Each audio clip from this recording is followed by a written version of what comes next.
So we are reading from Srila Prabhupada, Lilamrta, and we will also read from Srimad Bhagavatam. So we will be reading from a section, India, Unifying Iskcon.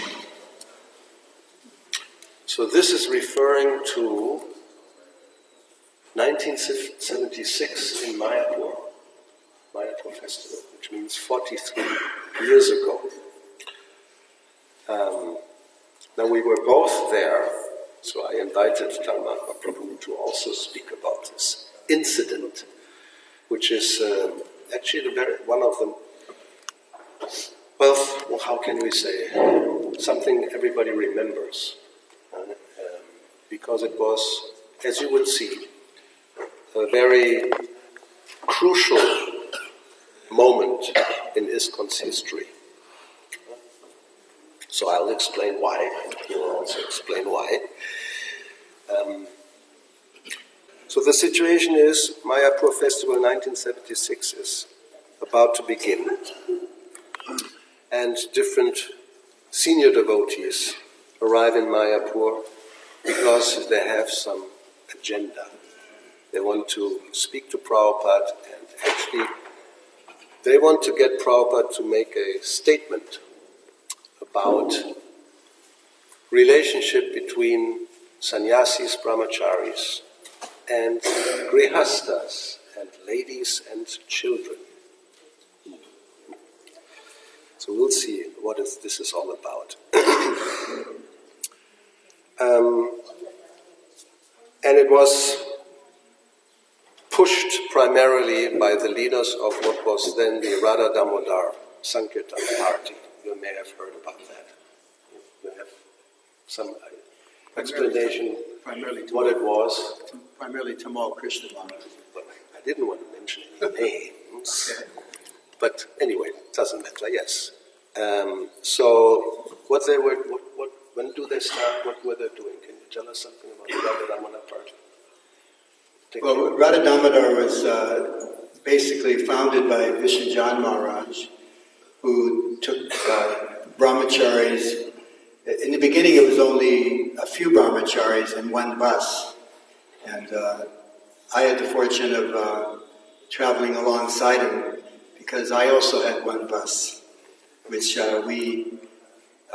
when I came to New Vrindavan in 1973, I came from Vancouver Temple, and there was Ridha Prabhu, who is from South Africa, you probably heard of him, and one Ganapati, who now is Ganapati Swami, and they were on the traveling party. So we saw this bus, and we said, well, Vishnujan Swami has one, let's do the same thing. We could travel all over the country, chanting and distributing books. So we were fortunate to travel many times with Vishnujan, but his program was really amazing, mainly because of him. He was such an empowered devotee. He could come somewhere and start chanting Hare Krishna, and people would just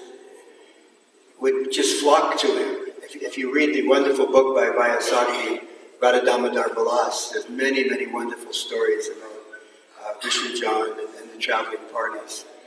But he traveled all across the United States, making devotees and spreading the holy name, doing wonderful programs. We traveled one time, there was they have these state fairs, like a big festival. Each state has one in the United States. So he would get permission to come and set up a booth, and he would bring Radha Damodar out and make a beautiful altar. We would chant Hare Krishna and distribute books. And he trained his brahmacharis up to play wonderful musical instruments. So this party was famous, and primarily because of Maharaj's wonderful, loving mood. I remember one time in Chicago, his bus had a problem, or they had a fire, and Kirtanananda, at that time Maharaj, was going to India, so he asked Vishnujan Maharaj to come and take care of all the devotees while he was away. So he traveled in our bus from Chicago all the way to New Vrindavan. And the whole time, I don't think there was, outside of a few hours sleeping, the entire time he was chanting beautiful bhajans and the harmonium. And I remember I would be driving the bus and he would be sitting next to me, chanting and reading just to keep me awake on the long drives. The program was very sweet. And then later on, because he was very good friends with Tamal Krishna, they were both together in the hippie commune in California. And that's how they both joined. So at one point, I don't know the history of it, but Tamal Krishna Maharaj joined up with Vishnu John. Then the whole mood changed because Tamal Krishna Maharaj was a real gung-ho, like Sankirtan leader, right? You all probably know of one of those type of Sankirtan leaders. So he started, the whole mood became different. It was about distributing tons of books and collecting a lot of money. And the many brahmacharis were joining. Even when they went from temple to temple, sometimes the brahmacharis were so enlivened that they would run away from the temple and join Radha Damodar. Well, that's where the problem started. So that wicked Maharaj can go on further. Yes, that's where the problem started, because they really actively were telling practically everybody, temple is Maya, so you're all in Maya. For a brahmachari practically to stay in the temple is Maya. Because sooner or later they will become married. That was this conception, yes, and then they will just, become useless. So that preaching was going on. And then it came to Mayapur, because most of the temple presidents were grahastas, isn't it? At that time, yes, quite a few. Practically, most of them. That was Prabhupada's program was, he would send, as you may have read in lilamrta and in other of the biographies, whenever the devotee was, even when they were not so much like learned or steady, he would send them to open another temple. Even when they were very new devotees or a new couple, they would send them to another city and just make a new temple. And then they would take care of the temple, as they did with the 3 couples who went to London, I think you remember. And then they started practically the whole preaching in England and other places. So most of the temple presidents were grihastas, and then the Radha Damodar party would come into town. It was very good, they distribute books, but then when they were coming to the temple, they were telling the brahmacharis, don't stay here, come with us. Very beautiful, we go all over the place and this and that. And so, as you said, many of them just were running away. Suddenly, your cook disappeared. Just imagine, no more pujari because he is gone with Radha Damodar, Sankirtan party, without asking. So it became a high tension affair. Big issue. Big issue. So this happened now in Mayapur, this came to the head. And everybody was expecting from Prabhupada to practically say, yes, this is very good. Radha Damodar is right. The temples are Maya, and so we'll see what happened here. So let's see. Well, here's something about the. Let's see where I'm supposed to continue reading. We have to get into the situation that Srila Prabhupada is speaking about. Well, I'm going to read this paragraph again. As the festival drew near, some of the sannyasis arrived, hoping to associate more intimately with Srila Prabhupada before the flood of devotees began. A major topic of discussion among the sannyasis was the controversy over the role of the grihasta men in Iskcon. So it was not just, it became a big issue. Grihastas in Iskcon and the influence of women and children on the sannyasis and brahmacharis, those in the renounced orders. Some of the sannyasis were suggesting that Iskcon should be more structured to separate the renounced orders and the preachers from the householders. They began airing their view before Srila Prabhupada, who then guided them. So then they are talking about the different ashrams, and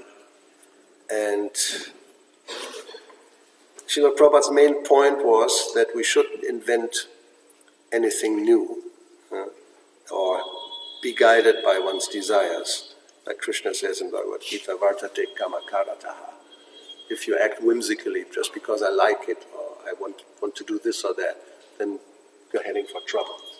So then Prabhupada is speaking about the Hira Chora and the Kira Chora.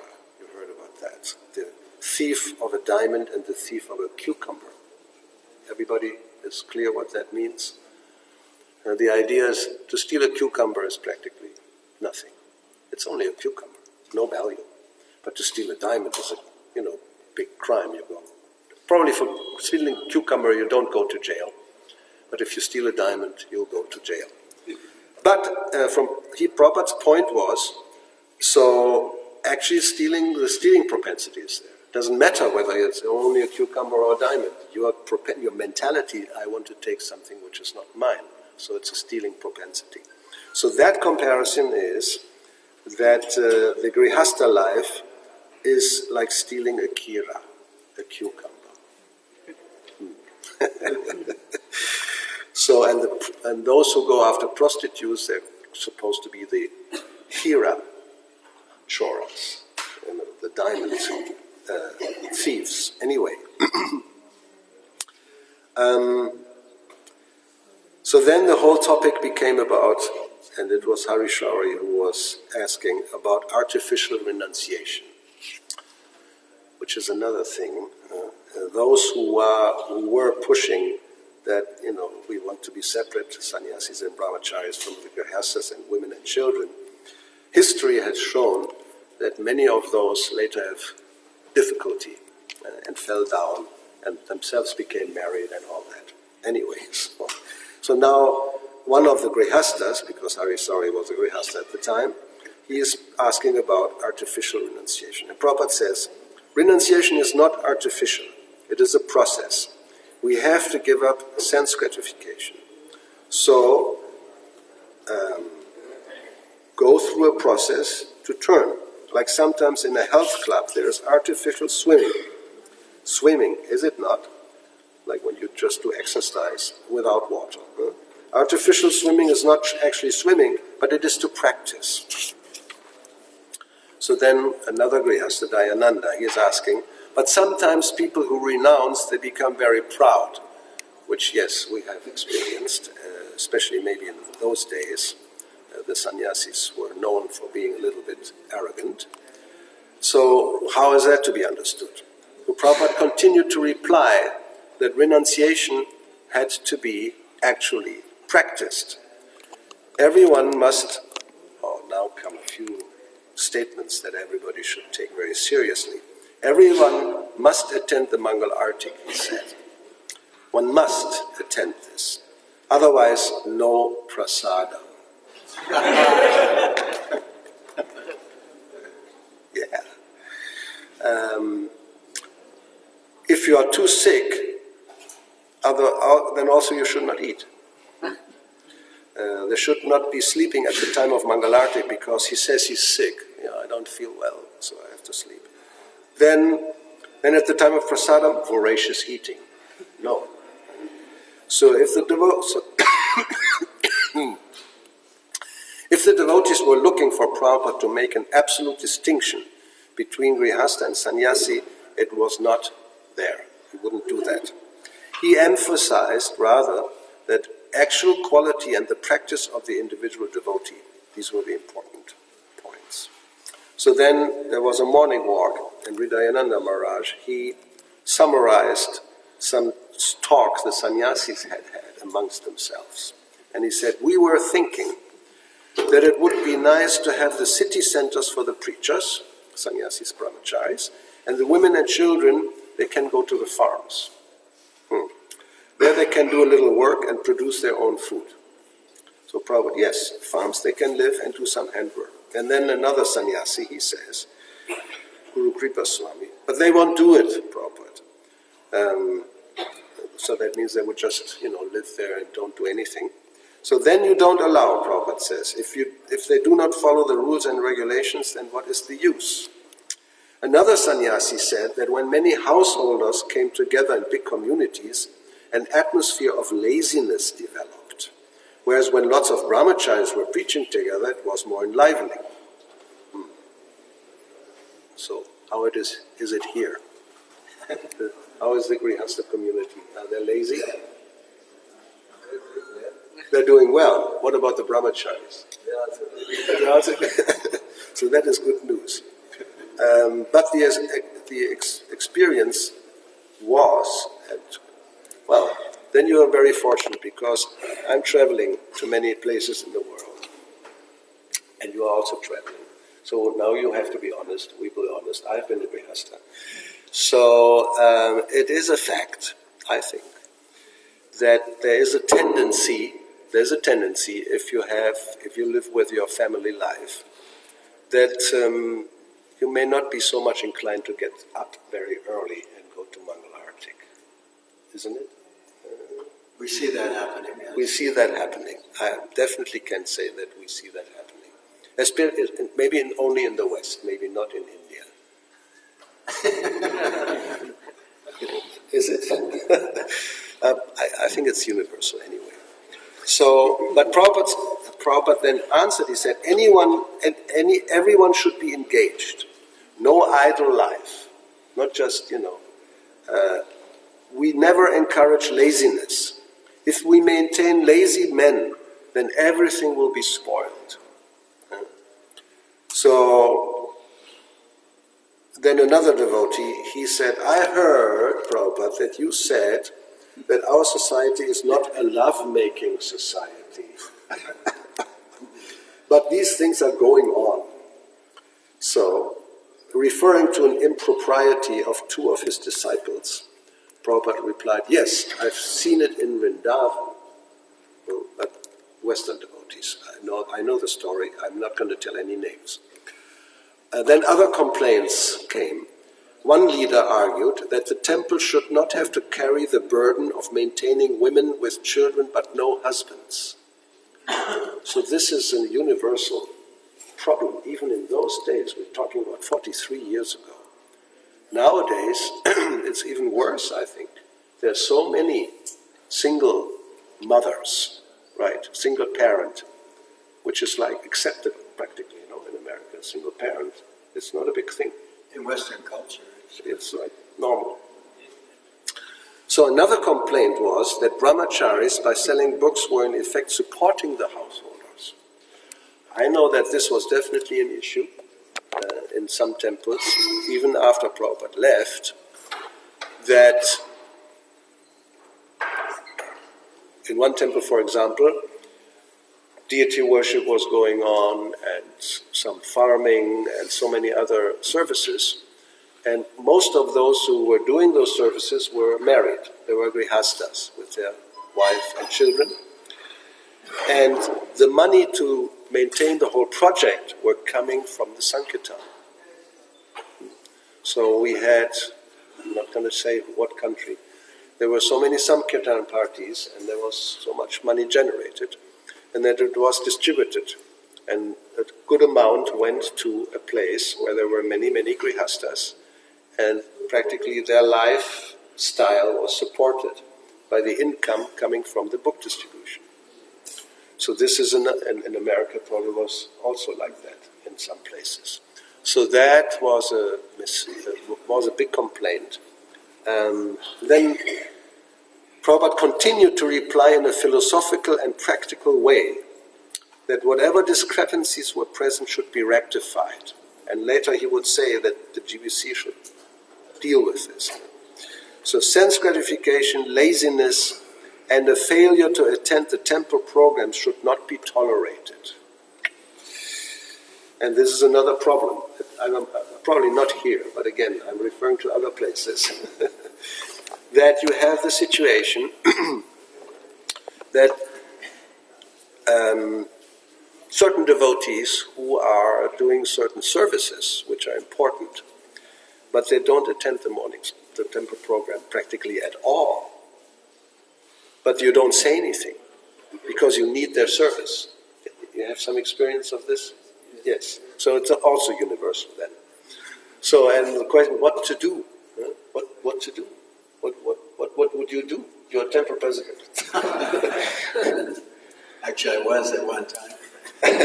I think it depends on the quality of the leadership. If leadership is showing the example, like Srila Prabhupada showed the perfect example, and we all followed. We didn't even consider doing anything differently. And but in terms of, we know what Prabhupada's instructions are. We're always considering everything we do from the viewpoint of, will Srila Prabhupada be pleased? Then we'll follow those instructions. And if the leaders are following, then it's much easier. I can say a few words about Grihastas, like in New Vrindavan. It was a little isolated from the rest of Iskcon. But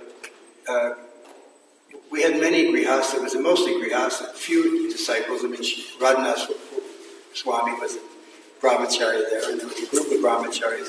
They lived separate, in a separate farm, and they would come once a week to the Sunday feast, the brahmacharis. And that was their only association with the Grihastas. But he was dependent on the Grihastas, and many worked very, very hard. There was no question of not coming to Mangalarti. I remember my wife had baby at 8 o'clock at night, and she came to the Mangalarti the next morning with the baby.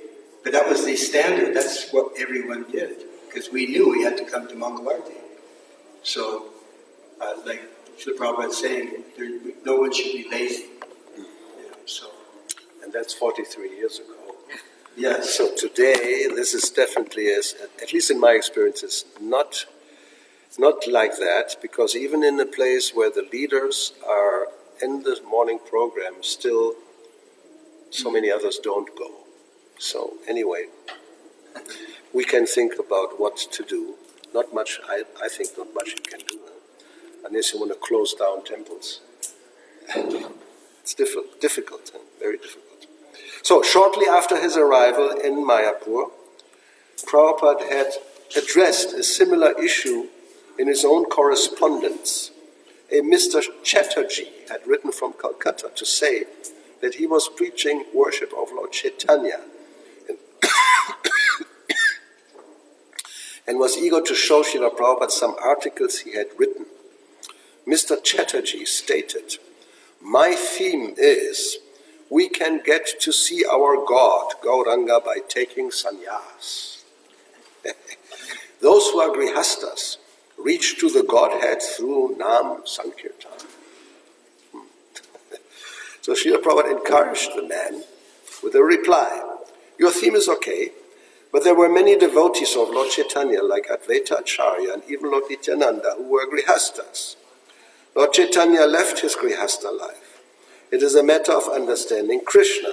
That is the real qualification. Whether one is grihasta or sannyasi, how well he knows Krishna. Srila Narottam Das Thakur has sung, Grihe Bab Bone Take He Gauranga Bole Dake. Lord Chaitanya says, Kibar Vipra Kipanyasi Shudra Kene Noi Yei Krishna Tattvaveta Sei Guru. So please come and we shall discuss your articles." So this, of course, Prabhupada many times would point this out, that the external circumstance, grihasta or sannyasi or brahmachari, this is all secondary. Ultimately, it's a matter of understanding Krishna or being engaged in Krishna's service, and therefore the acharyas, and that's not the only time, here in this song Narottam Das Thakur says like this, that it doesn't matter whether one is in the renounced order or one is living with the family. If he is a surrendered devotee of the Lord, he would say, I'm longing for his association. So this is one of the, actually we could say this is one of the extraordinary features of Srila Prabhupada, that he wouldn't, like here they try to get him to say something specific, this is better or this is not good, and make separation. And Prabhupada, he saw the danger. If he would have done this, maybe Iskcon wouldn't exist as we have it today, isn't it? Would have been a disaster. It would have been a disaster. Then the Acharya would have said, yes, Grihastas are practically useless, and women and children are secondary, and only sannyasis and brahmacharis are, basically devotees in good standing. So that would have been, but he never did this. And as we can see here, his reply, and in other places in his books also, he would always point out that all this is not so important. And I remember there were quite a few letters. In those days, we were all very young. That's, first of all, you should understand. It's not like today. Today you have so many devotees from practically a baby from 1 day old until, almost 100-year-old somebody somewhere, right? So in those days, the 90+% of devotees' age was between 20 and 30. Right. So, and if you were over 30, you were considered to be an old man. It's fact. So, like one of the oldest, Satsvarup Maharaj, he's now this year becoming 80. 80, yes. So in 76 he was 29. He was really old. Yeah. Because, 29 or maybe 39. Let's see. 37 to 76. 39, right? Or 30, yeah, 39. 39. That was really old.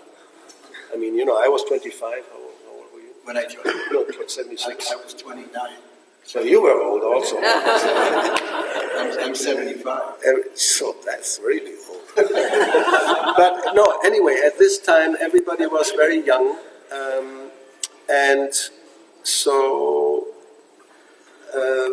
and some of those who were grihastas, they were really trying to become a sannyasi prematurely, just because, yes, there was this prejudice against householders, and all the worship and respect went to the sannyasis. And then Prabhupada would have to say in a letter, actually you are more than a sannyasi, because you are fully engaged in Krishna's service, just to pacify that person who was very ambitious to become. He also said one time, you can tell me where, Srila Prabhupada said that a grihasta living with a beautiful wife is more than sannyasi.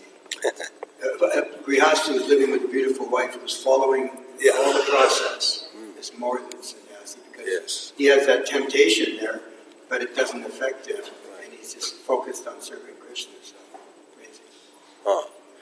So, as I said, and we have some time, I wanted to also read something from Srimad Bhagavatam, which is in connection with this.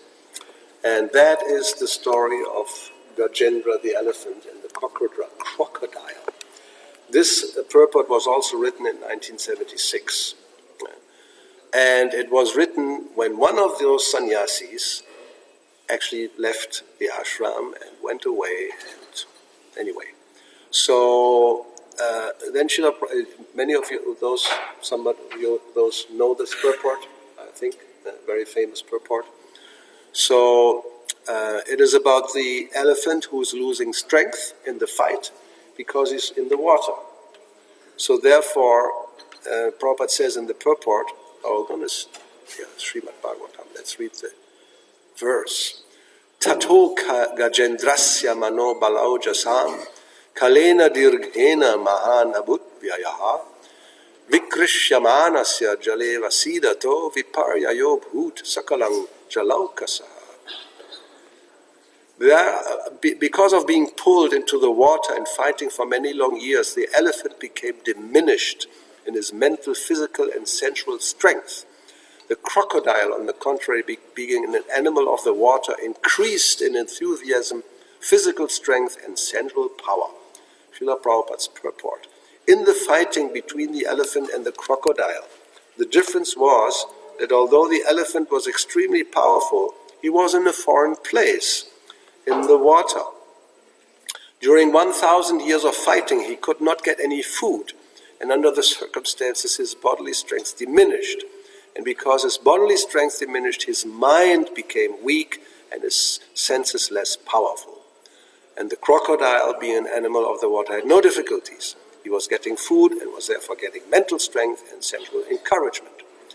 Thus, while the elephant became reduced in strength, the crocodile became more and more powerful. Now, from this, we may take the lesson that in our fight with Maya, we should not be in a position in which our strength, enthusiasm, and senses will be unable to fight vigorously.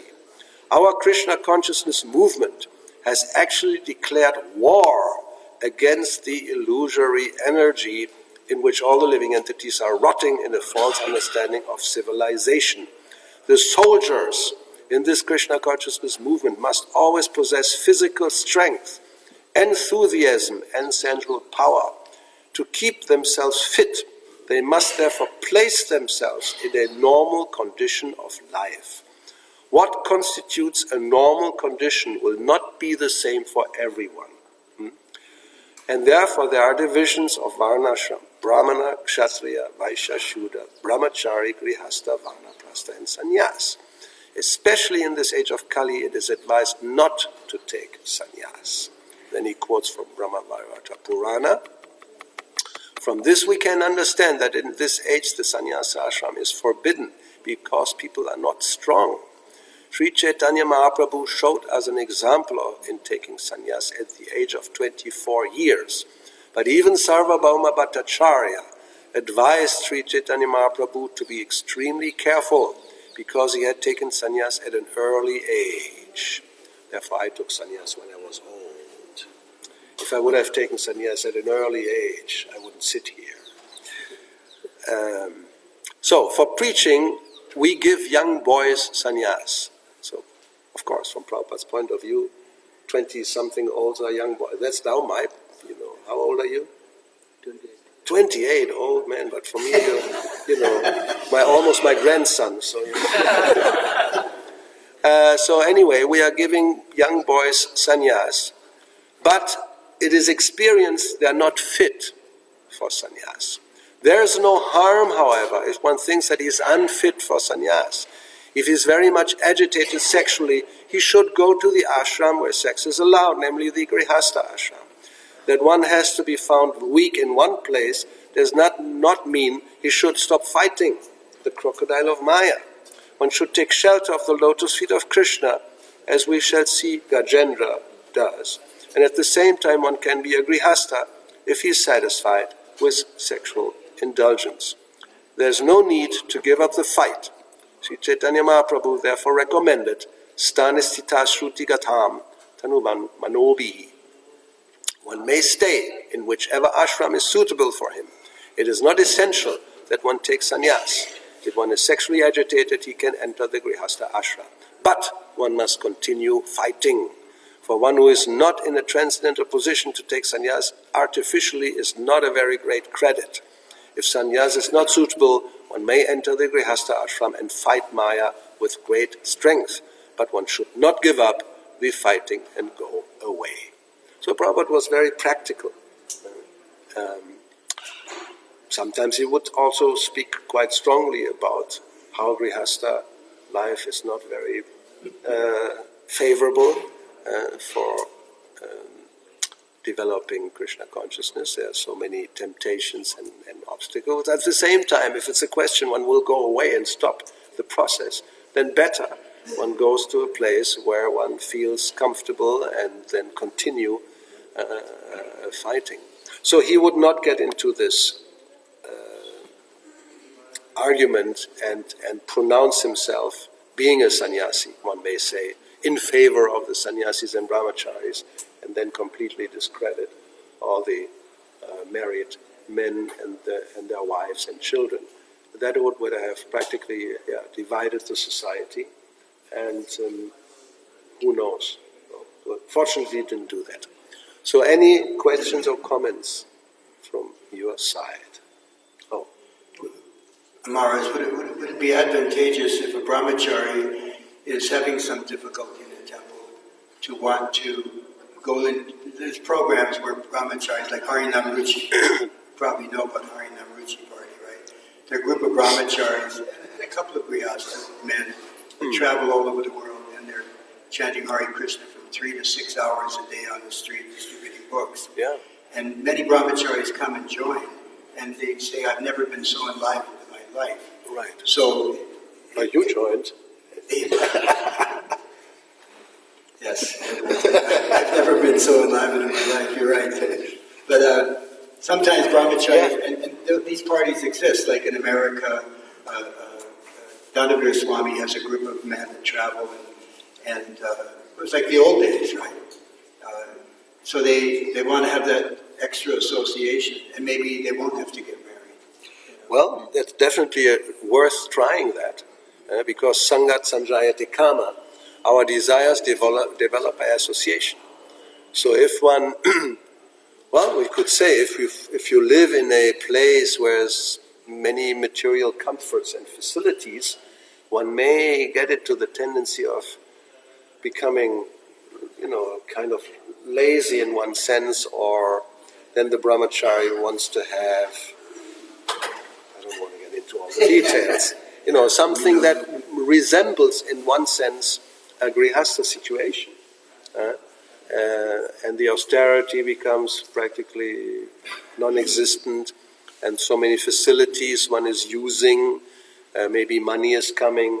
I mean, if I see a brahmachari with gold chains and rings and stuff, you may wonder if he's in the right ashram, or with very expensive, whatever it may be.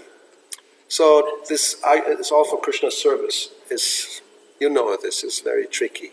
One has to be really honest. If it's really necessary to have cashmere sweater and a silk chadar as a brahmachari and use it in Krishna's service, you may, if it's a very specific service. But generally, it means a simple life.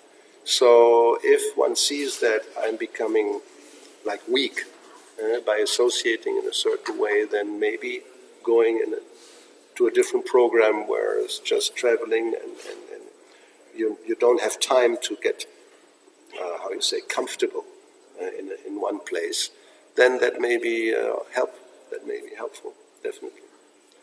Yeah, to move around most of the time is a good thing. Of course, here, look at all the brahmacharis. Yeah. This is wonderful to come to a temple and see so many brahmacharis. You don't see this in the West. No. You're lucky, I think Alachua, there was one left. One brahmachari, and he just recently left his body. And he had a big smile on his face when he left. So. Yeah, definitely a fact. So here, how many brahmacharis you have here? 160. 160. How many grihastas? Between 50 to 100. Between 50 to 100. 50 and 200. Full-time. Full-time. But they're living outside the temple area, just nearby. Yes. So what is your experience of who's coming to the program in the morning? Is it a fact, as it was? We are in less number. That is just like that. So, what can you say? It's just like that, with exceptions. There's always exceptions, but generally the tendency is to become a little lazy. Lazy, that word means, you're not like... The company Nike, right? Their motto is just do it, right? So I saw one time, it was primarily meant for the grihastas, right? Because they gave a whole list of excuses, Oh, my baby's sick. Oh, I've got a headache. Oh, I've got to cook for my husband. All these things, Then at the bottom, it says, come to Mangalartik at the top, and then there was all these excuses. And at the bottom it said, just do it. But in our eyes, it's right, because we see that, I mean, even myself, for a period of time, I was, struggling to raise a family with 6 children. So I had to work a lot. I had an outside job. And sometimes it was very difficult. It is difficult. There's no question about it. It is difficult. And therefore, if you can avoid it, even you will recommend avoid it. Oh yeah. You will not say, no, this is fantastic, just look at me. I always felt guilty. But if you can't, that's the other side. Then don't artificially, I don't know, and then go away because then you become so frustrated. So then one should put himself in the place where one gets the strength to continue. But if it's possible, it's definitely a much easier lifestyle, and it's more. I mean, Prabhupada, let's say in one class, 75% liberated, right? He said that. 75. 75 or 50? I think 75. So if one can remain as a brahmachari in the brahmachari lifestyle, then 75% liberated. I mean, so many problems you can avoid. There's no question. I mean, I've been married. He is still, but practically vanaprastha, probably, because your children are all grown up, right? No more babies in the house. God, no. No, it's a big, and that's another thing. Then you have to be very responsible. The worst thing is irresponsible grihastas. You just want to have some sex. Then you have children, but then it becomes a burden. And then you become renounced. And Prabhupada was very heavy about this, because that happened already also in those days. And somebody took that step, became married, then they had a child or two, and then he realized, oh my God, this means now I have to work. I don't want that. So now I become renounced. I want to take sannyas, and the wife can just depend on the mercy of the Lord. And Prabhupada became very heavy. Now you have to be responsible. That means for a long period of time. If it's a girl, then maybe for 20, 25 years until they get married. It's your responsibility. You can't just walk out. Then you'll get heavy reactions. So before you take that step, think about it. It means, to be responsible. Maybe you have to work very hard and this and that.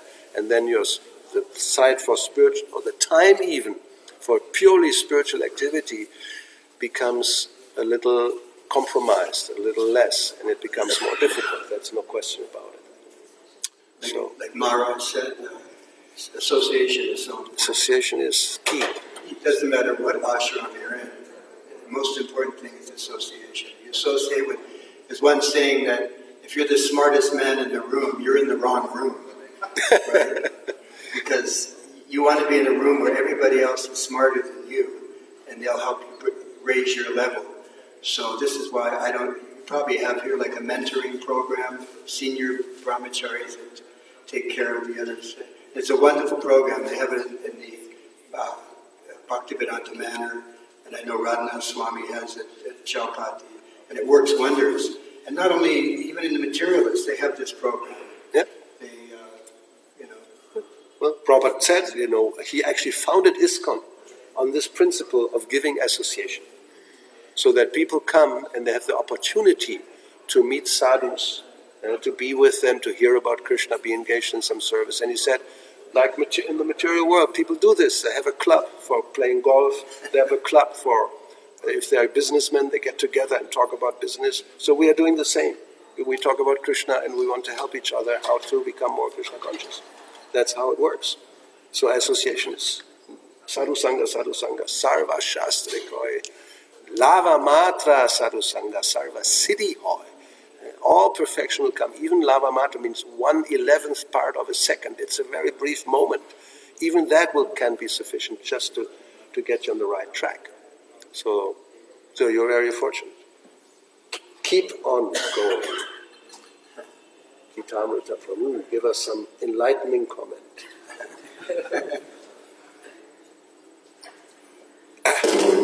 Oh, the sound man, you have to take a course. He just doesn't know. Anyway. I think it will work now. Just keep it a little farther away. Not too close.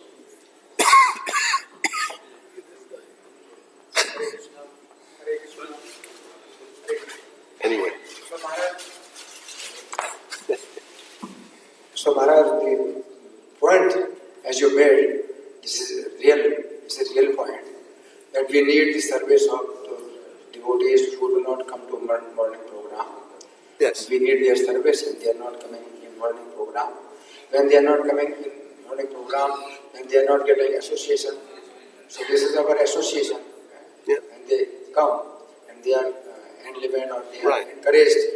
And when they are not coming in morning program and we need their service, then what to do? What to do, yeah. And at least they do service. I mean, worst scenario, if you have people depending on the temple, they don't come to the program, and they don't do any service. That Prabhupada definitely was saying, no, don't tolerate that. At least you work. That's what. Then you become maybe purified in time, and then you can encourage, well, maybe once a week you can come to the program on Sunday. Something. I mean, somehow they try to help them, you know. Anyway, so, anything else? Yes. One thing we heard that Vishnu Swami committed suicide. What about this incident? We don't have to get into this. Why do you ask? Only some explanation. Some explanation. We don't really know. You know, we don't even know whether he committed suicide. There's so much speculation. There's a lot of speculation. It's not like a fact that has been established. Because he disappeared. And there were some people saying something that, you know, they had seen somebody who could have been him. But there's no definite proof. We just don't know. And, well, we can say something, you know, something we can say. We know the story of Chota Haridas, right? And that had been published 76. No, not yet. Not yet. Hadn't come out. This is early 76. Srila Prabhupada, when they were walking, there was He had some talked about it, yeah. So anyway, the point is that Srila Prabhupada mentioned the story, and he said that the atonement for a sannyasi who, you know, doesn't act properly like that is then, you know, like Chota Haridas, to leave his body voluntarily, to commit suicide. So it looks like, people think, that something had happened to Vishnu Jan Maharaj, but he hadn't been talking about it. It was nothing known, but it may be something internal, and he just concluded, may have been like this. But then also somebody asked later on if we should do something like that, and Prabhupada said, no, it's not that. Then probably we can all just go and commit suicide. You know? So that's not, you know. Prabhupada, I mean, Lord Chaitanya, he gives an example, and at the end of that chapter, there's a list of lessons that Prabhupada says we have to take from this pastime. But, you know, we are not, and Prabhupada said, I'm not in that position, and, you know, he wouldn't. As he said, this purport shows the other way. This sannyasi left, and he also practically disappeared. And because it had been made public, for a long period of time, he practically was going out of Iskcon. And Prabhupada was criticizing those who had spoken publicly about his fall down, that this shouldn't be done. And he said, no, why you go away? And that's what he said, but one should not give up the fight again, go away. You know, then you just get married. Okay, you were a sannyasi, but you're very young, you couldn't do it. So now you get married, but continue within Iskcon as a devotee and not conclude, oh, I'm so fallen, either I shoot myself or I go away. This is not the solution. Right. One other example of one sannyasi that fell down. Srila Prabhupada, he did say that, he mentioned that it was like he threw up and ate the vomit, right? But he told him that now you become a real good grihasta and spread Krishna consciousness. See, Prabhupada always encouraged, even though it was disastrous, he was one of the first ones to fall. But Prabhupada encouraged him to continue in his devotional service as a grihasta. Just, you know, because sometimes it's also questioned or criticized why Prabhupada didn't do this, give sannyas to people who especially in India, then his godbrother they criticized him. But we should understand, I mean, even just the fact that he did initiate Westerners, even to give them second initiation, that was also being criticized very heavily. What to speak of giving them sannyas? Everything was meant how to spread Krishna consciousness. He said, Even at great risk, you could say. Everybody else, those who were criticized, what have they done? They were just sitting in their temples and, being transcendental. Don't do anything that's questionable. Prabhupada took great risk, how some other try it. And it is like we have this book now, Chasing Rhinos with the Swami. This is like chasing a rhino. You try, if you can do it, then it's wonderful. If not, well, what can be done? It's so difficult anyway. So he tried, and we cannot say it's all completely a failure. There's still sannyasis today who are from day number one.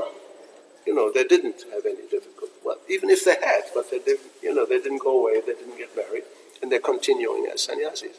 So anyway, so he did what he could do in that short period of time under the circumstances. And we are learning also from it. Nowadays, it's much more difficult to take sannyas. I can tell you that. I'm on the committee. So, and we are taking down people. We have a list. And anyway, I'm not going to get into that. But yes, they are being revised. And we have, for this year, we have a whole, more than 1, 2, 3, or 5 that are supposedly will be taken off the list for various reasons. Yeah. Srila Prabhupada said in those times it was like an emergency. Emergency, you have exactly. to use incredible measures. Just like on the battlefield, sometimes the leader gets killed, and then there's one young man. He just one of the soldiers. They say, "Okay, you're the leader now." So they make him the leader, and some of them they can't do it, and other ones become very, very strong, and they become great leaders. So in an emergency situation. Okay. All right, so we'll stop here. Thank you. Hare Krishna, Srila Prabhupada ki jai. Sisi Gaurita, Sisi Rara Parchasarti, Sitaran Lakshman Hanuman Gaura Bhakta Vrinda ki jai. Bhakti Gauravani Maharaj ki jai. Dharmatma Prabhu ki jai.